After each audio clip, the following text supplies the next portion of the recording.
Bonjour. Café au lait, s'il vous plaît. Oui. Avec sucre? Un sucre. Un sucre. Chocolat. Le chocolat. Un café au lait, Et le café au lait avec un sucre. un café au lait sans sucre et fromage. Café au lait sans sucre. Fromage. On a fromage, salami ou mortadelle? Non, ça. Salami. Avec un café au lait. Un sucre. Café au lait, un sucre? Oui. Et voilà. Sans sucre. Ok. Café au lait. La plupart des personnes qu'on sert ici, c'est des hommes, parce que je pense que c'est peut-être eux qui sont le plus dans la rue généralement, mais il y a aussi quelques femmes, quelques familles. Après, c'est surtout les jeudis aux distributions alimentaires qu'on voit beaucoup de familles et beaucoup de femmes, mais pour les matins, oui, c'est principalement des hommes.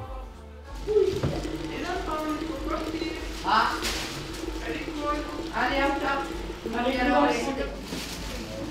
un shampoing.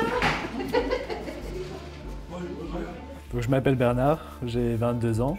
Oui, ça fait quelques années que je suis de plus en plus sensible quand je vois des gens à la rue qui mendient, qui dorment dehors. Je sais pas, pour moi, ça me semble normal d'avoir un endroit où dormir le soir, d'avoir de quoi manger facilement, de choisir ce que j'achète, de plein de choses. Et pour beaucoup de monde, voilà, toutes ces choses-là sont normales, mais il y a toujours des personnes qui n'ont pas accès à tout ça et qui sont aux marges de la société, à qui on n'offre pas la dignité, la même dignité que pour le reste du monde, quoi. Voilà, je trouve pas ça normal. Personne ne pourrait survivre tout seul, donc on a forcément besoin, que ce soit ceux qui sont à la rue ou même nous-mêmes, on a tous besoin de solidarité. Si Strasbourg est réputé pour ses belles façades à colombage, une facette beaucoup moins connue de la ville est la solidarité qui se déploie dans ses ruelles. 7 jours sur 7, un réseau d'associations se relaie pour venir en aide aux 350 SDF de la ville, mais aussi à des centaines de personnes accueillies en hôtel ou en foyer. Pour ces bénévoles qui mettent leur force au service des autres, un seul objectif, que personne ne dorme dans la rue le ventre vide. À Strasbourg Action Solidarité, Valérie et son mari Emmanuel ont dédié leur vie aux sans-abri. Ils triment sans relâche depuis 8 ans et y mettent toutes leurs économies. Depuis le début de la pandémie, la brasserie des Haras les accueille pour concocter chaque soir leurs 350 repas. Accueil de jour, distribution, maraude, ils sont sur tous les fronts pour venir en aide aux plus démunis. Au wagon souk, à l'ouest de la ville, c'est un autre couple à la manœuvre. Hélène et Zaimo se sont installés dans ce lieu alternatif et solidaire en mai 2019. Épaulés par une dizaine de bénévoles, ils ont ouvert une cantine à prix réduit, une friperie solidaire et depuis fin 2020, un magasin qui propose gratuitement des denrées alimentaires. Les assos étudiantes sont elles aussi sur le pied de guerre. À l'Agorae, on propose une épicerie sociale et solidaire où les produits sont vendus à 10% du prix du marché. 250 étudiants viennent s'y approvisionner depuis le début de l'année. Ici, le cabas coûte 3 à 4 euros par semaine. Au Parlement européen, depuis le confinement, un partenariat a été mis en place avec la Croix-Rouge, qui prépare des repas chauds pour les personnes hébergées en foyer. Un thé. Pour ces centaines de bénévoles, la lutte contre la précarité est un combat central. Et la solidarité commence souvent dès le petit déjeuner. On attend les gens qui vont arriver pour prendre le petit déjeuner. On a des très très bons cookies qui ont été faits hier. Et puis tout doucement, certains vont prendre une douche, se raser, enfin voilà, essayer de démarrer une journée du bon pied. Le lave-linge ne va pas tarder à tourner en non-stop. Et puis voilà quoi.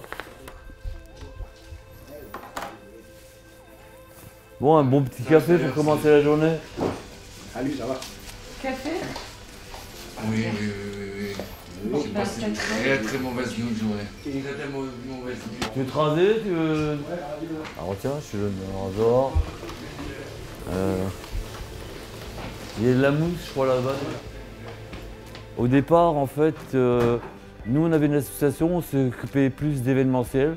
Mais à un moment, on voulait tourner vers quelque chose de plus social. Donc, avec mon épouse, on a entendu parler d'un événement pour créer un groupe de solidarité pour les gens de la rue.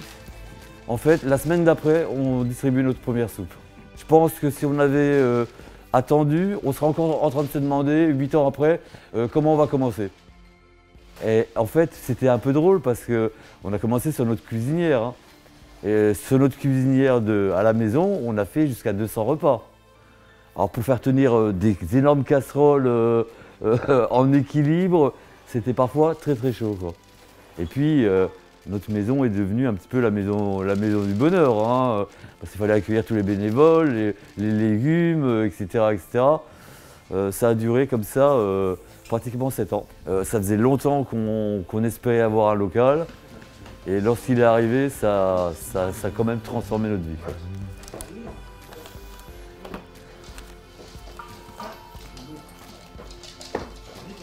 Alors, Mac? Alors nous, pour vous montrer à quel point on est complètement élevés. Mac, réfugié l'Espagne.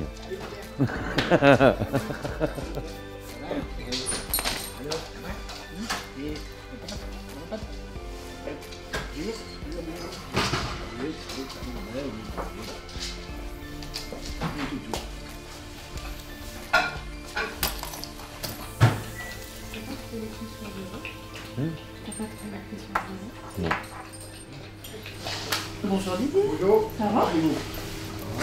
Bien dormi? Ouais, pour les milieux, parce que les enfants, Ils sont au rempart. Ouais, au rempart, on est au rempart. Ils sont à 3 là-bas, ce serait bien de passer les voir, quoi. Tu es où au niveau des remparts? Pardon? Tu es où, à quel niveau? Il y a une maison blanche, je sais pas si entre les remparts, quand tu veux, au niveau de la gendarmerie, quand derrière, l'entrée de la gendarmerie, il y a une maison blanche, qui est devant, mais la personne les personnes nous autorisent à mettre les tentes sur le terrain. Emmanuel, tu peux donner un peigne à Didier, s'il te plaît? Ouais. Et toi, une ceinture, je ne sais pas comment là.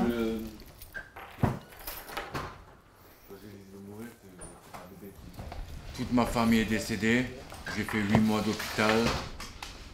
Et après cela, je me suis retrouvé à la rue. Ici, il peut m'apporter une stabilité dans la journée. Déjà, dans la nuit, c'est compliqué. Il peut m'apporter une stabilité, un contact humain, ce qui est très important. Bien sûr, un peu à manger et un café, bien sûr. Je ne dis pas le contraire. Mais stabilité et contact humain.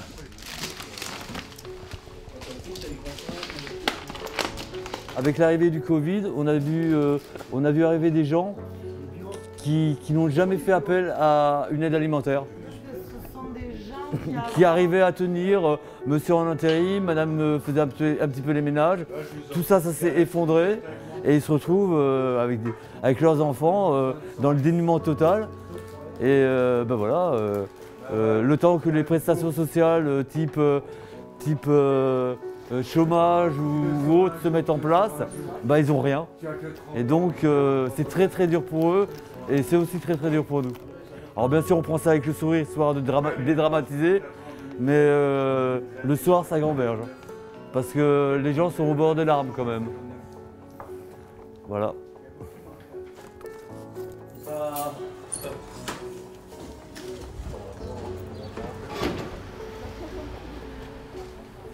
C'est les légumes qui arrivent pour la préparation des repas à la brasserie des Haras. Ce que nous allons travailler cet après-midi. Pour un poulet basquaise.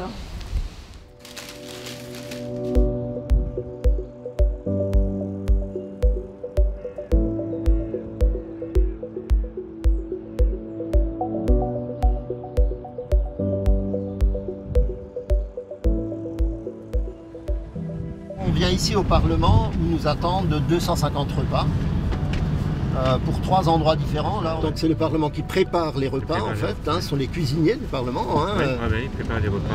On va commencer par l'IOT, un ancien hôpital militaire où se trouvent des réfugiés notamment. Ensuite on ira au SHR qui est un service d'hébergement relais. Pareil, là on va livrer 60 repas. Et enfin on terminera à Hunheim, dans un hôtel où se trouvent essentiellement des SDF. Et là nous livrons 90 repas. Et il est certain que sur Strasbourg, il y a beaucoup d'associations qui font un travail de solidarité. Nous on en est une parmi d'autres. En tout cas il y a énormément de gens dans la rue. Et peut-être plus maintenant avec le Covid encore. Les villages, il n'y a quasiment plus d'accueil possible pour les SDF. Ils viennent tous à Strasbourg. Et c'est pour ça qu'il y en a tant maintenant ici. Ils ont été regroupés dans la grande métropole. Dès qu'il ne fait plus trop froid, ces personnes sortent des foyers et préfèrent loger à la rue que dans les foyers. S'ils disaient toujours, ah, on se bagarre, il me vole, je crains trop, je préfère rester dehors quitte à avoir un peu froid. C'est fou, hein, mais... Et après, par exemple, ceux qui ont des animaux, on ne peut pas les accueillir dans les centres. Hein. Il y en a un seul qui accueille, et je crois que c'est à Colmar. Qui accueille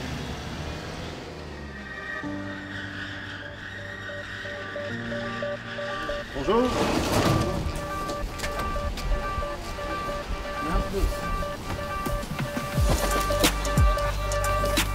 Troisième.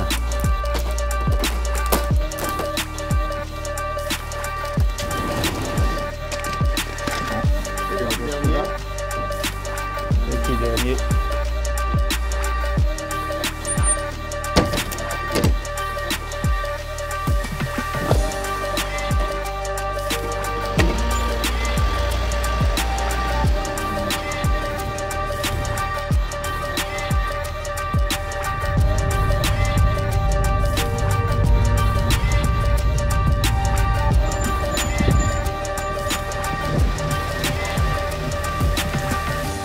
On travaille à la brasserie des Haras et là, vu que c'est le chômage partiel, on travaille pour l'association Action Solidarité Strasbourg et on fait 300 repas par jour. Enfin, c'est surtout pour le soir. Ils vont les livrer dans les hôtels. On s'organise en deux équipes. Une équipe qui va terminer le repas de ce soir et faire cuire l'accompagnement. Et l'autre partie qui commence à préparer les légumes pour le repas suivant, pour s'avancer parce qu'il y a beaucoup de travail. 60 kg de poivrons à couper, à nettoyer, des tomates, voilà, et plaquer des cuisses de poulet. Voilà. Faut pas qu'il tombe, hein. Autrement on va plus savoir quel est le morceau qui va avec. Hein. On essaie de faire 30, mesdames. Et ils vont être gâtés, oui. De la bonne viande de bœuf qui a cuit toute la nuit, voilà quoi. 8, 9 et 10, chef, ça. Le petit là. Ok. Tu es un peu maniaque, hein. Ouais, mais pas on te connaît. Écoutez, on a déjà vécu donc, le premier confinement. Il y a des personnes pour qui c'était vraiment c'était un supplice de ne pas pouvoir sortir, aller bosser, d'être actif, quoi. Et donc c'est par ce biais-là qu'on a décidé de faire quelque chose de constructif, d'aider et de participer à l'association. Tous les soirs, 7 jours sur 7, c'est le même circuit. On charge tout en voiture dans les Sherpas et puis on part distribuer, on a une tournée définie. Donc une équipe à 4 hôtels, situés gare et esplanade. Et mon équipe a les 2 hôtels à l'extérieur, plus un hôtel à la gare également. Voilà. Tous les soirs, il y a quelque chose et c'est important. C'est très important parce que c'est le lien. C'est le lien social qu'on va créer avec la personne et qu'on va maintenir au fur et à mesure des semaines pour arriver à essayer de faire quelque chose.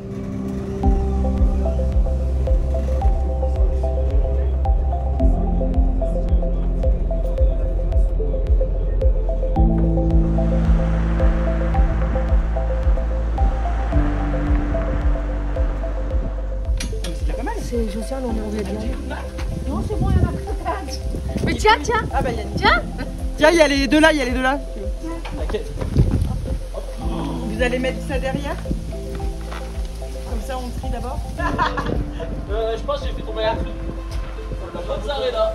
Alors ici, c'est le Wagon Souk. Donc c'est un tiers-lieu associatif, interculturel et solidaire. C'est un projet qu'on a créé avec mon compagnon Zaimo. On est tous les deux artistes et du coup on avait envie de créer un lieu où on pourrait à la fois expérimenter nos propres projets mais aussi accompagner d'autres projets de personnes qui avaient des idées mais qui avaient besoin d'accompagnement. Bonjour. Donc, par exemple, le premier projet qu'on a monté c'est la cantine Mamasouk. Donc ça c'est le projet d'Adama. C'est une cuisinière sénégalaise et on lui a donc proposé d'installer sa cantine au Wagon Souk. Alors le principe de la cantine, c'est qu'il y a une grille de tarifs.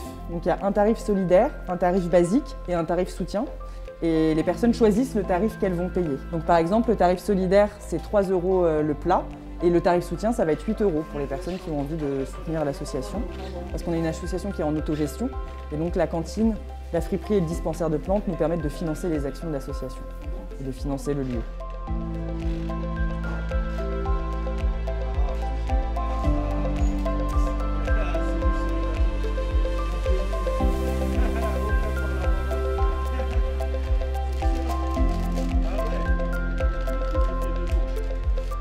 Ici, on a le rayon. Donc pour tout ce qui va être le pain, les produits non périssables et les produits secs. Donc tout ce qui est pâtes, riz, les confitures, où les gens donc, peuvent venir directement pour se servir. Tous ces produits-là, c'est des produits qu'on récupère. Donc ça va être des dons, principalement d'associations, qui font déjà de la récupération dans les magasins par exemple, et qui n'ont pas de lieu de stockage, donc ils vont récupérer, faire leur tournée de distribution, et ensuite ils nous ramènent ce qu'il leur reste. Et tout ça, c'est gratuit. La particularité du magasin gratuit, il y en a plusieurs en fait. La première, c'est que c'est sans condition, donc on ne demande pas de justificatif, donc n'importe qui peut venir se servir dans le magasin gratuit. Parce qu'il y a des personnes qui ont droit à des aides alimentaires, mais qui ne veulent plus y aller. Parce que justement, ils ne peuvent pas choisir les aliments qu'ils vont recevoir, donc ils se retrouvent avec des choses qu'ils ne vont pas manger. Il y a aussi des personnes qui sont dans la précarité, mais qui n'ont pas le droit aux aides. Donc là, ça leur permet de pouvoir venir au moins prendre ne serait-ce que du pain et de la confiture pour pouvoir se nourrir. Et on a aussi des personnes qui sont tombées dans la précarité à cause du Covid et qui n'ont pas droit à des aides non plus. Et ça, ce qu'il a comme... voilà, il y a des Il y a de pâture, il y a du pain, il y a de la confiture. Oui. Dedans, c'est sûr et certain, il n'y a pas de blé. Dans l'eau, il n'y a pas de blé qui pousse. C'est des gens qui bénéficient du magasin gratuit à la base. Ils sont devenus eux-mêmes en fait les bénévoles. En tout, on a une vingtaine. Après, il y a différents bénévolats en fait, parce qu'il y a des gens bénévoles qui viennent de temps en temps en fait justement nous filer un coup de main sur le lieu, sur le friperie, le magasin gratuit, les plantes, tout ça. Et puis il y a des gens qu'on on les accompagne et surtout mettre en place aussi leurs projets. Notamment André, c'est un rappeur, donc on le suit pour sortir son album, faire son clip. Et aussi c'est un coiffeur de fou. Et du coup là il installe son petit salon de coiffure au Vagon-Souk. Yeah, je suis Caterpillar. Je connais la mort avant la vie, je connais la grêle avant la neige, je quitte la RC pour l'oseille, traverse le désert et la mer. On a perdu trop de proches ou chaviré amer. Les blessures nous laissaient des terres, visaient que le gros lot. Ouais, c'est Caterpillar. One love à tous mes amis, à tous mes fanatiques.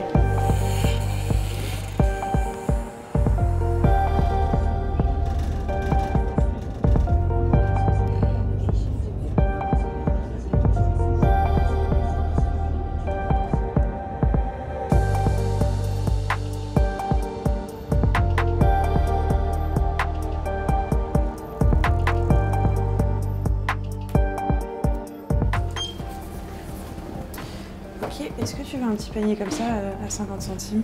Mais les Agorées, c'est tout un réseau français qui a été monté par des fédérations étudiantes justement pour répondre à ce besoin d'étudiants qui n'avaient pas forcément assez de revenus pour se nourrir. En France, on a quand même 20% des étudiants qui vivent en dessous du seuil de pauvreté, sachant qu'on est quasiment 3 millions d'étudiants. Ça représente du coup un nombre non négligeable de citoyens en France à l'heure actuelle. On a certains étudiants qui au début n'osaient pas forcément déposer de dossier à l'Agorae et pourtant après avoir discuté avec eux, notamment avec une étudiante une fois, elle m'a juste dit que ce qui lui faisait le plus peur en ce moment c'était pas forcément le virus mais de mourir de faim parce qu'elle n'avait pas assez pour se nourrir. Donc oui, on va vraiment être sur une population précaire. Ça va. Tu reprends du service. C'est ça. Quand j'ai un peu de temps et que je vois que c'est assez critique, je peux venir.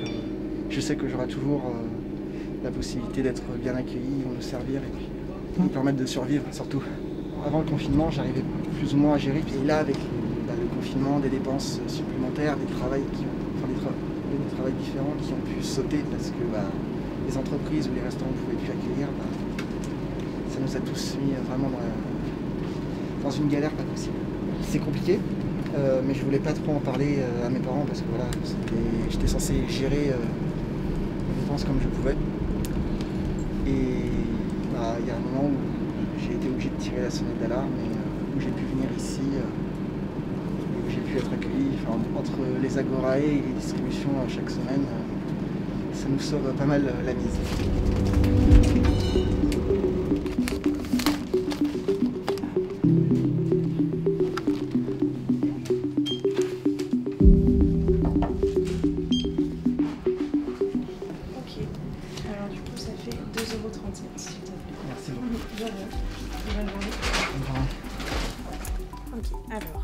Est-ce que tu veux un panier c'est un truc comme ça. Du coup, t'as de la tapenade, de la terrine, des petits gâteaux et c'est 50 centimes.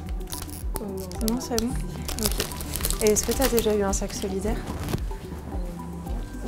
Ok. Bah du coup, c'est un sac gratuit où dedans il y a un petit peu à manger, un petit peu des fournitures scolaires. Et ok. Je te l'apporte après. Si. Ouais. Ok.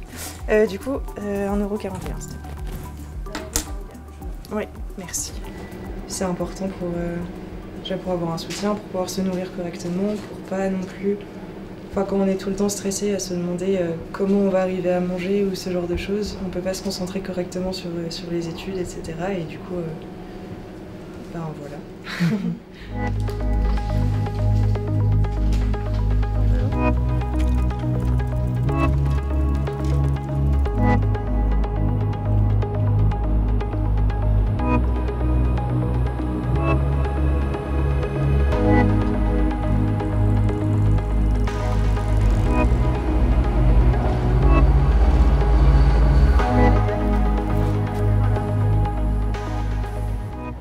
On a plusieurs branches ici. Hein. On a la distribution de vêtements, la distribution alimentaire. Donc on laisse un petit peu les gens prendre leur repas, leur café, etc. Prendre des vêtements. Et puis après, les personnes qui auront été identifiées comme étant des personnes qui dorment dans la rue viendront vers nous et on fera en sorte de leur donner ce qu'il faut. C'est pas de distribution ici. C'est que les gens qui sont vraiment dans la rue, madame, aujourd'hui. Ça, c'est pas pour l'hôtel, c'est que pour les gens qui dorment dehors. On a mis un paquet de masques lavables, du gel, dentifrice, brosse à dents, du chocolat, du savon, des rasoirs. Oh, lui, il a double dose de crevettes. Un favorisé. Dans le kit, c'est pas fini. On a aussi des chaussettes de ski, donc très très chaudes. On a une veste qui est vraiment chaude. Sac à dos, sac de couchage, matelas de sol.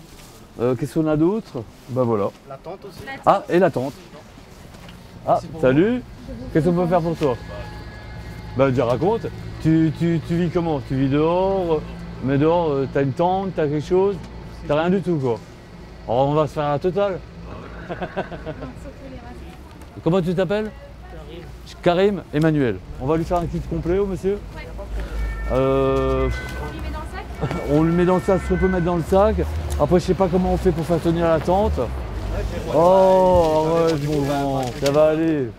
Pense que demain ça va être mieux, d'accord? Ça va être mieux demain. Allez. T'es pas tout seul mon grand, t'es pas tout seul. Il y a des gens qui pensent à toi, d'accord? Mais quand tu seras sorti de toute cette merde, bah tu aideras aussi quelqu'un, d'accord? Vous voulez on met toutes vos affaires dedans, comme ça c'est plus simple pour moi de transporter. Porte-toi bien mon grand. C'est vraiment ça, ça va remettre la partie confort. Oui, comme ça au moins c'est plus simple pour vous pour les porter. Je vais manger dans la gare avant ce soir. Oui, et peut-être vos vêtements, vous les avez pris? Ouais, je les mets tout à l'heure, j'ai encore un deuxième cabas avec ma copine là-bas. Pas de problème. Pourquoi j'ai fait ça? Parce que dans ma vie personnelle, des gens qui ne me connaissaient absolument pas ont fait des dons pour moi. On m'a changé un rein, un foie. Je veux être à la hauteur de ce qu'ils ont fait. Ça m'a donné la possibilité de mettre en place tout ce que je regrettais et tout ce que je trouvais assez dégueulasse dans notre société. Eh ben, à un moment, il faut se dire, faut le faire. Et donc, j'ai eu la chance de tomber sur une épouse absolument formidable et avec qui on avait les mêmes valeurs et les mêmes ambitions. Et puis on fait. ne veux pas 3 personnes là, je veux 2 personnes devant, c'est tout. Les autres, c'est un derrière l'autre. Salut toi. Comment tu vas? Alors comment ça s'est passé? Oh, je t'ai même pas vu. On va faire la tournée, c'est-à-dire qu'on va circuler, on connaît les endroits où il y a des gens qui ne viennent jamais sur les distributions en fait. Donc on leur amène directement sur place à manger ce qu'il leur faut. On a le retour de tous les gens qui pensent que la misère est moins paisible au soleil et qui se descendent dans le sud, etc. et qui nous reviennent complètement dépités. Ce qui se passe à Strasbourg est exceptionnel parce que vraiment, il y a un tissu associatif, il y a des maraudes qui se créent, c'est vraiment, je pense que c'est unique en France. Ok, bonne soirée. Salut. Ça me fait penser que j'ai même pas pris mon attestation. Salut madame. Attends, c'est pour monsieur. Bonjour monsieur. Ça va? Vous voulez manger quelque chose? Oui, je vous apporte. Vous venez à la camionnette là-bas ou vous restez là? Je vous amène un plat. Ouais, des truffes et du foie gras. Oui. Ok, on vous ramène ça. Hein.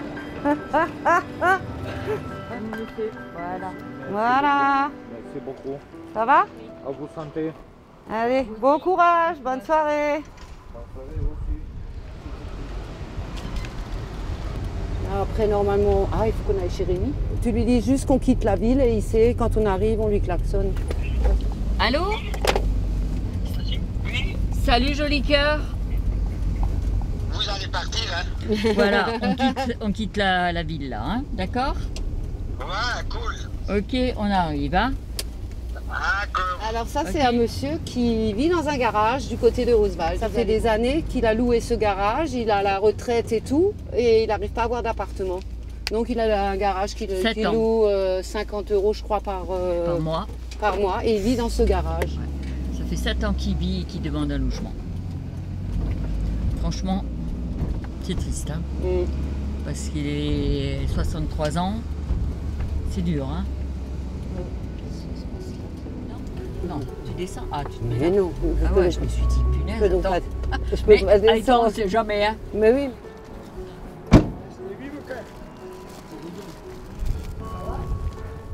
Tu veux quoi, un café? Sinon, j'ai du riz avec un peu d'agneau. Ah, pourquoi pas, ouais. Alors, tu t'as fait le beau? J'ai déjà fait, hein?